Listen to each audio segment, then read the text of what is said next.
వృశ్చిక లగ్నం పుట్టిన వాళ్ళు చాలా మంది ఉంటారు. ఈ లగ్నంలో పుట్టిన వాడు డిఫరెంట్గా వాడు కూడా అంటే వాళ్ళు వాళ్ళ సంతానం గురించి ఇబ్బంది పడేవాళ్ళు చాలా మంది ఉంటారు. సాధారణ పిల్లల కోసం జీవిస్తున్నాం అన్నట్టుగా ఉంటారు. వృశ్చిక లగ్నం పుట్టిన వారు పంచమ భావాధిపతి ఎవరు అంటే ఇక్కడ గురుడు కనబడతాడు. అంటే మీన లగ్నం అవుతుంది, మీన రాశి అవుతుంది. కాబట్టి ఈ గురుడు అన్నవాడు ఏంటంటే ప్రతిసారి అన్ని అనుకూలమైన రాశుల్లో తిరుగుతాడని చెప్పడానికి అవకాశం లేదు.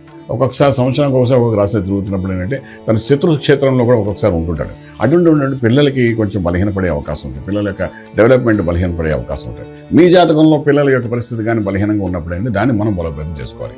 వాళ్ళ జాతకం కరెక్షన్ చేయడం తర్వాత సంగతి. ముందు మీ జాతకంలో కరెక్షన్ చేసుకుంటుంటే పిల్లలకు అనుకూలమైన వాతావరణం అవుతుంది. కాబట్టి గురువుకు సంబంధించిన మంత్ర సాధన చేసుకోవడం కానీ గురువుకు సంబంధించిన కనెక్షన్ పెట్టుకోవడం వల్ల పంచమ భావాన్ని కొంతవరకు మీ దాంట్లో డెవలప్మెంట్ చేసినట్టు అవుతుంది. దానివల్ల పిల్లలకు అనుకూలమైన వాతావరణం ఏర్పడుతుంది. పిల్లలకు సంతానం వివాహం చేయడం ఇవన్నీ మనకు సమస్యగా కనబడుతున్నప్పుడు అంటే ఈ కనకపుష్య రాగం అనేది పెట్టుకోవడం చాలా ప్రాసెస్ వేస్తుంది వృశ్చిక లగ్నం వాళ్ళకి. ఆ విధంగా చేయండి. డెఫినెట్గా పిల్లల ద్వారా జరుగుతున్న సమస్యలన్నీ పరిష్కార మార్గం అవుతుంది. రాజమార్గంలో రాజ్యం పొందగలుగుతారు.